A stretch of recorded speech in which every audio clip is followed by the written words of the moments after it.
the MrBallen reaction. You know what I'm saying? This was like 8 days ago. You know what I'm saying? Let me know if you want more of these. Follow my IG, whoop-de-whoop. And if you already subscribe, you know what to do. Like, comment what the whoop. You know what the fuck you gotta do. And you will probably hear spikes in this video. You know, can't do nothing, bro. It's my camera. You know what I'm saying? I mean, the mic. Can't do nothing. Let's get into it.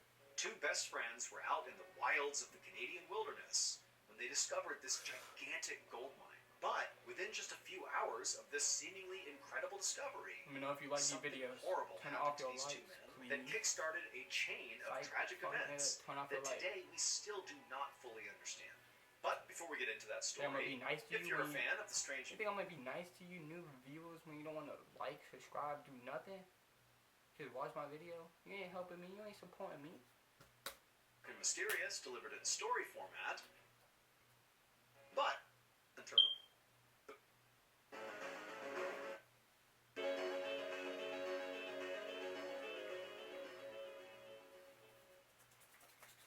On a spring morning in 1870, a gold prospector named Frank Lemon rode his horse along the shore of the North Saskatchewan River, which is a river that runs through Alberta and Saskatchewan in Canada. Frank was at the back of a line of about a dozen men who had all been hired by a rich investor named Lafayette French. He commissioned them to search the Canadian wilderness for potential gold mines. And if they found a gold mine, then French would bankroll a full-scale mining operation and pull out all the gold he could, and these men who found it would get a cut of the profits. When Frank had signed up for this job, he had thought it was a great opportunity.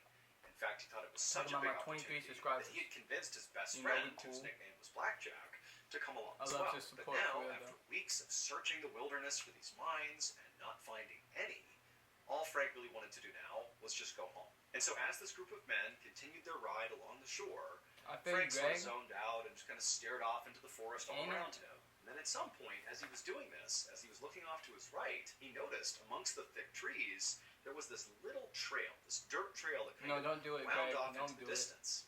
And for some reason, Frank was just immediately drawn to it. And so he pulled on his horse's reins and came to a stop and just stared at this strange trail. Greg's white. Frank thought about how for all this time they've been out here searching for gold, they basically only looked in this river and found nothing. There's nothing wrong with that. I'm just saying. Maybe the gold is not in the river, but it's maybe out there in the woods. Because you got a feeling this trail that he was looking at might lead them to gold. And so Frank turned back around to tell the rest of the group about his big idea, to try to go down this trail. But when he looked, he saw all the men in the group, except for his best friend Blackjack, had continued on without him. Basically hadn't even stopped when Frank had stopped. However, Frank really didn't care if the group had left him, because he was totally over this trip, and frankly, didn't want to be with this group anyways. And so he just looked over at Blackjack and just kind of gestured towards this trail, as if to say, "You want to go this way?" And Blackjack, who was also totally over this trip, just smiled and nodded, like, "Yeah, let's go." And so the two men turned their horses and heading down this thin dirt trail off into the woods. For several hours, Frank and Blackjack continued on this trail deeper and deeper into the forest. You get a picture of very thick trees all around, and it's just this little winding dirt trail on the ground. They had no idea where this trail was going, but there was just something so powerful about this trail. It was like calling them to go. But as they rode along, Frank kept getting this bad feeling. What makes you boys like good? I make it back in the day because you want gold and everything, but trail. But every time he turned, all he saw was Blackjack. There was nobody around them at all. They were deep in the forest. And after a while, Frank kept hearing these noises, and he asked Blackjack. This is why you wanted to go, because Blackjack said, a demon's calling you stupid ass. He too would turn around and see nothing. They were all alone. And so eventually, the men convinced themselves that, what those sounds must be is the sound of their party, who's discovered they have, left the group, and maybe they're out there looking for them. But Frank and Blackjack really had no intention of Buddy, are you serious, buddy? They kind of didn't like the group. And so they said, you know what, let's just Greg, are you serious? Eventually, the path these two friends were on led them to a stream. Are you serious? So they stopped, they got off their horses, they knelt down, and they scooped their canteens into the water to get a drink. And as Frank did that, he looked into the crystal clear water, and he saw nuggets of gold just sitting there in the stream. Frank couldn't believe it. I mean, he's out here looking for gold, but he was not expecting to find it right here in the middle of nowhere, despite, his instinct that maybe the gold was out here. And so he just froze, and he's staring at this. He can't believe it. We did it. He grabs Blackjack, who hadn't seen Oh, it I yet. made Greg. Goes over. Wait, no. Blackjack looks, I'm and tripping. the It two was men, Blackjack. they're like, oh my Yeah. goodness, we've done it. Yeah. But Frank said, look, before we celebrate, let's We see what did we're it, dealing with Blackjack. here. Let's go upstream here and try to find the source of this gold. And so the two men Let's do got up, they're super excited. They start walking along the side of the stream, looking in the water, and as they're moving upstream, they're seeing all gold. this gold in the water. It's getting more and more, and eventually I know that bit was happy. reach I'll this be rock thank ledge. you, Lord, The water was Savior, pouring thank you. over down into Oh my the God, stream. thank you, And Lord. literally in the ledge are these massive veins of gold. They had found a gigantic gold mine that clearly nobody else had tapped before. I mean, this could be worth not just millions of dollars, but billions of dollars. And so at this point, the two friends began to celebrate. A billion they were is ecstatic. This is unbelievable. 811 Jumping around, they're hugging million. each other, I and did then not at know some that. point they just kind of stopped and went silent because they realized they 1 now billion. had a big dilemma. So the whole reason Frank and Blackjack were out here in the Canadian wilderness was to look for gold, but they were looking for gold on behalf of the rich investor Lafayette French, which meant they were contractually obligated to tell French if they found gold. Would you So tell here him? they I are, they wouldn't. found this massive gold mine, and that's what they're supposed to do, again, based on their contract. But if they did that, French would get rich beyond his wildest dreams from this mine, and yeah, he'd cut them a check, a piece of the profits, but it would not be like that, nothing compared to what literally. French would get from this gold mine. Or, Make your and own this is where the business. dilemma comes in, So I'm Frank doing and YouTube. Blackjack could hide the fact that they had found this mine, and then they alone Don't could be a come out buster. here anytime they Do not wanted, be a buster. take the gold, Do not and be a become buster. rich themselves. Yes. Granted, they would Yes. have to be Blackjack subtle and Greg, about it. do So they it. started showing up with barrelfuls of gold. Lafayette French is going to find out about it, and they're going to be in trouble. But, there was a way to do it where this mine could effectively be theirs, and they could get rich. But obviously, there was a lot of risk involved in that second choice. And so Frank and Blackjack decided that, you know what, this is way too big of a decision for us to make just on the fly right now. So let's just stay here in the area, let's camp out for the night, and just sleep on this, and come to a decision tomorrow. So the two men left the stream and headed over to this clearing that was right nearby, and decided that's where they would pitch their camp for the night. Blackjack left to go gather firewood, and Frank began to pitch their tent. And as Frank did Always that, like the as he video. began setting up their tent, Always like a video. he began hearing Support your whispers, boy. kind of like the voices he was hearing Support Mr. as they were Ballen, support walking in me. on that trail, and they kept thinking it I'm was gonna tag maybe him the group that was looking for them. He began hearing those voices again. It was coming all around him in the trees. But every time he looked, there was no one there. Now Let me Frank know convinced what himself you got that to maybe get these right. Let me whispers know in were the actually comments. Blackjack, because he had Maybe you gone got off that to get app. firewood, and maybe it was him. Tunes. But at one point, when Fucking Frank heard pill, these whispers, he weed. looked in the direction of the Let me know. whispers. There was no one there, and he realized Blackjack was at the same time on the opposite side of the clearing. It could not have been Nicotine? him. And so Frank couldn't help but feel really unsettled. It was like there was somebody or something here watching them or listening to them. My He shit just died couldn't on me. tell who or what it was. But Frank just told himself to shake it off, don't worry about that. Instead, just focus on getting the camp set up. Shit died on me. Support the ads, you know what I'm saying? But, I'm gonna skip this because, my videos are short. We recently 28 launched our minutes. newest podcast at Ballen Studios. Hey, gang, I can't. And I can't. three men who were working. I literally can't. I gotta skip through this. You know how much I It's fuck with total your videos, devastation. MrBallen. Can also Frank and Black. I can't. I'm gonna like his. I'm gonna subscribe. A few I hours feel later, bad, but I literally Frank and can't. Blackjack were sitting on a log in front of their campfire eating rations, talking about what they were going to do with the gold. At some point, Frank said what he was really thinking about this whole situation. He told Frank? Blackjack, "Look, I think we'd be so stupid to tell Lafayette French. Why should we take a small great. payday one time when we can basically have an endless supply of wealth for the rest of our lives?" But when Frank looked over at Blackjack to see what his reaction was to this pitch, he could see right away that Blackjack disagreed. Blackjack was kind of looking down, and he kind of turned to Frank and was like, "Look, it's morally wrong to lie here. I would rather be poor and honest than rich and morally bankrupt." And so He's what had geeking. started as a He's civil tripping. discussion, from this point He's on, tripping. really escalated and just became a full-blown yelling fight, Mhm. with both men absolutely refusing to budge on their stance about what to do with this gold. And eventually, Blackjack, when the you two are- men were standing up and just you are screaming busted. in each other's faces, Blackjack finally just threw his hands up and said, "You know what? Enough." And he turned around and stormed over to the tent and disappeared inside. For a minute, Frank just stood there stewing by the fire, just completely furious that Blackjack didn't see it the way he saw it. But eventually, Frank kind of calmed down and thought, "You know what? I need to go to bed too. Obviously, we are not in a decision. We need to sleep on this." And so, even though Frank was still upset, he walked over to the tent too, didn't say a word to Blackjack. He just climbed inside, got into his sleeping bag, and tried to go to sleep. But after laying there for a while, when Frank had not fallen asleep, and his friend Blackjack had, he was snoring and passed out, Frank just could not help feeling enraged again at his friend. Like, how can you not see this opportunity here? Why in the world would you tell Lafayette French? That's so stupid. And so Frank just laid there restlessly, tossing and turning, listening to the sound of Blackjack snoring and getting so mad at him. You gonna smoke him? And as he did, Frank went from, I need to convince Blackjack in the morning that we need to keep the gold for ourselves, to, I need to stop Blackjack from telling anyone. He is an obstacle. He's not a friend. He's a problem. And as he thought about this,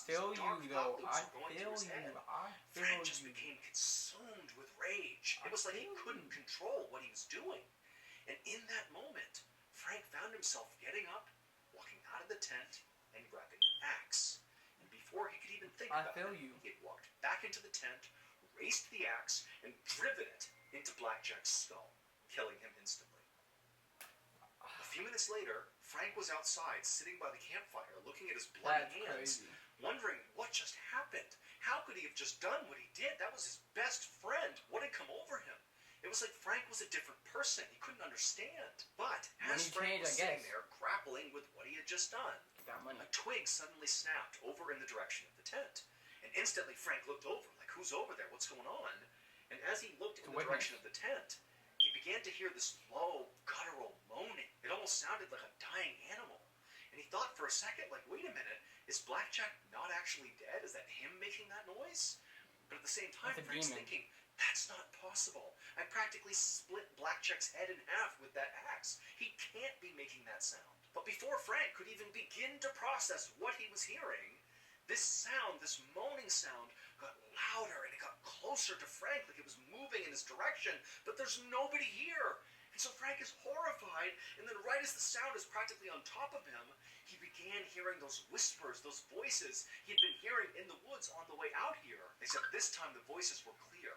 They were talking to Frank, and they were saying, "You're going to be tortured for what you did to Blackjack."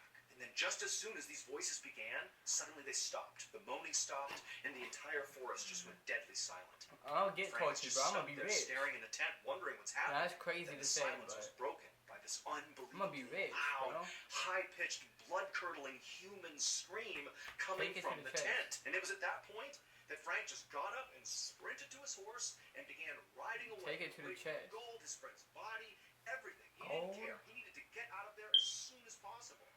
But the second he began blindly galloping through the forest away from this area, he began hearing whispers and heavy footsteps right behind him as if they were following him out of the forest. But Frank was so scared, he didn't even dare turn around to look. He just rode as fast as he possibly could. Hours later, Frank suddenly emerged from the dark forest, and just by absolute happenstance, he arrived right in the town that he and the other gold prospectors had passed through on their way out into the woods. And the moment Frank left the tree line and actually entered into the town, hearing the noise. The whispering and the footsteps, which had basically chased him all the way to this point, they stopped.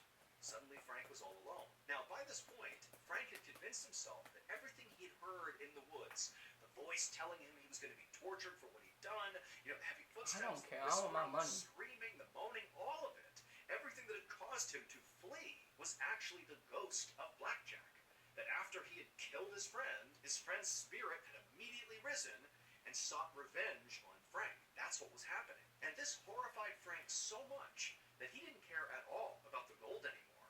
He just wanted to get out. So why did you kill your friend, man? Why did you do it? Why did you? And so as he rode into this village, all he looked for was a church. Why marry your friend, bro? At least get the money. And he sat there waiting for the priest. At dawn, the priest finally arrived at the church, found Frank sitting there. I'm low-key mad. I am. Frank instantly stood up, gonna kill him if you're not gonna get the money, and began begging him to save him from Blackjack's ghost. Now, at first, as the priest listened to Frank tell his story about this ghost, he just thought that Frank was crazy. But once he got Frank to slow down and sort of go over the details step by step, the priest realized that perhaps there was some truth to this story.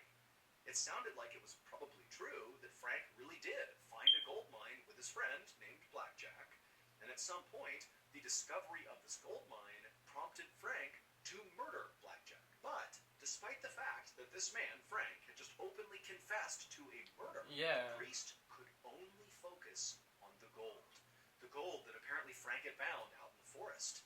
It was like this intense feeling had come over the priest, this darkness that just made him suddenly so greedy. He had never felt this way before in his life, but it was like he was finding a way to claim that wealth that was just out there right now. And so against all his better judgment, the priest turns to Frank and says, you know what, we'll help you. But for right now, you need to get out of town. Get out of here. Don't come back. I'm just like the priest, but I want that money. Give him a proper burial, and that will protect you from his ghost. And so Frank was so thankful to the priest, and he took off, I just want that money. not realizing that the priest did not care at all about Frank. I wouldn't. I just want that money. Was getting Frank out of the picture. Give me my so money. that gold mine out in the woods could be his. The next day. Just give me my money. Please just give me my money. Swear, I promise you. If you fuck with the content, like, subscribe, what you gotta do. And my subs, you already know what to do if you're already sub. An outdoorsman named John McDougall to head off into the wilderness to try to find Frank and Blackjack's campsite. So that's what John did, and after a few hours of looking, he found the campsite. And sure enough, he found Blackjack's dead body still inside of the tent with the axe lodged in his head. And right away, John, the ever-loyal friend to the priest, began doing what the priest told him to do, which was to bury Blackjack to cover up the murder. Because the priest and John were planning to claim this gold mine for themselves. I would too. And they couldn't have this murder getting out to the public, because then officials would come out and investigate the scene, and then they would find the gold mine. They couldn't have that. And so John They couldn't have that, my mama. And as he did, I'm just like the priest. He began hearing whispers all around him in the trees. No, I don't care about the whispers, bro. I just want the money. So he began looking around, trying to figure out who's out here. Did somebody follow him? There was no one. John did his best to keep trying to dig as quickly as he could, but these whispers, these awful voices, they just kept getting louder and louder and more pronounced and closer to him, eventually to the point where John was spooked. I mean, John was this avid outdoorsman who routinely spent time by himself out in the wild, but here he was feeling very unsettled by these voices. But despite his fear, John did what he was told and dug the grave as fast as he could. He grabbed Blackjack's body, threw him inside, he covered him up, and he put a couple of big stones on top of the gravesite to kind of make a makeshift tombstone. And then afterwards, again, despite feeling totally unsettled about the money, John did the next part of the plan, which was to go look for gold. Go to the stream, find the gold these guys were talking about. But as John is down by the water looking for gold, he began hearing more and more of those voices around him. He kept spinning around, but nobody's there.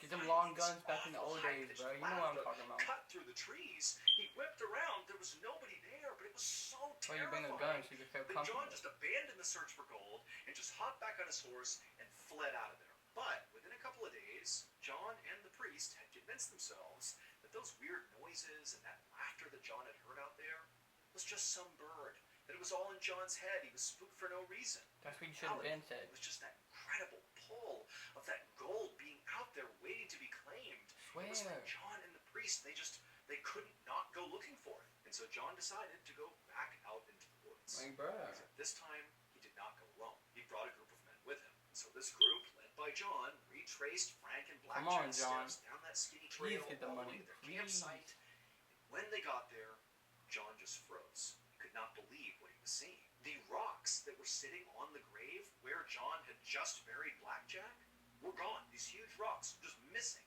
And also, the tent, the bloody tent where Blackjack had been murdered, had also been cleared. There was no trace of it anywhere. It was like the campsite had never existed. And this made no sense to John, because he knows this is a totally isolated part of the wilderness. Like, nobody comes through here. Who in their right mind would just happen to pass by and randomly grab all these rocks and the tent covered in blood and take it out of here? It made no sense. Like, who could have done this? Now, until this point, John really had convinced himself that everything he'd experienced the time before was in his head. It was just a bird, or just Thank you. normal Just get forest the money. sounds. I'm And he also, I'm like money the hungry. priest, Just had get it, convinced please. himself that Frank's original story about Blackjack's ghost chasing him out of the forest was just the ramblings of a crazy, guilty man. A murderer's guilty conscience had created that story. But now, Do as John anything was to get that surveying money. the scene in front of him, he couldn't help but think, maybe this place is haunted. And so It once is, again, but get John the money. just turned and fled. He and the men, they got out of there as fast as they could. And when John got back to town, instead of going to the priest, he just went right to the bar and just started drinking. And he kept on drinking until he died of alcohol poisoning just a couple of days later. And John's death started a chain of unexplained catastrophes, all connected to this gold. First, the priest, after discovering what happened to John, didn't really spend any time grieving the loss of his friend. Instead, the priest just saddled up and headed out into the woods to find the gold himself. However, he found the trail that led out to the campsite and to the gold had been destroyed in a forest fire. Then, Lafayette French, the rich investor who had bankrolled the original expedition, he heard about the mine and decided he would go find it. However, the guide that he hired to take him there literally died on the way into the forest. Okay, not everyone By this is dying. point, French had heard all the stories about how, Blackjack's ghost was out in this forest It's definitely haunting the area, haunted. It's preventing definitely people haunted, from but I'm finding still the getting gold. the But French bread. ignored all those stories. Just like with Frank and the priest and John, it was like that gold had an unbreakable hold on It him. definitely does. And so for 30 Bro, I want years, that money. French kept going out into I'd that have died. forest, I would have searching died. for that gold mine, and eventually he found it. Or at least that's what he said in the last letter he wrote back home. But we'll never actually know for sure, because after sending that letter on that same day, Lafayette's cabin burned down and he died without telling anybody the location of the mine. And so with French's death, it sort of You ain't getting that solidified money. the rumors that the haunting was real. More of the People story, began to bro. believe You ain't there getting was that only money. one thing that could explain this almost magnetic pull the gold More of had the on story. so Don't many fuck with these people, ghosts. and also These all the demons. terrible They fates ain't that playing befell everybody who about tried they to go bread. look for it. And that That's the moral of the was story. that the gold mine was cursed. And today, people still believe that Blackjack's ghost is out there in the forest. Definitely is, my boy. It definitely is. But at the same time, if the bread is still there, I would have got that bread, bro. I ain't gonna lie. Let me save this video and everything. But at the same time, what would you guys do in the comments? Let me know. Would you go try to get the bread no matter what? Or would you just say, fuck it, I'm not gonna get it because everyone's dying? Personally, me, I'm trying my best to get that bread. I'm probably gonna be like my boy, Blackjack.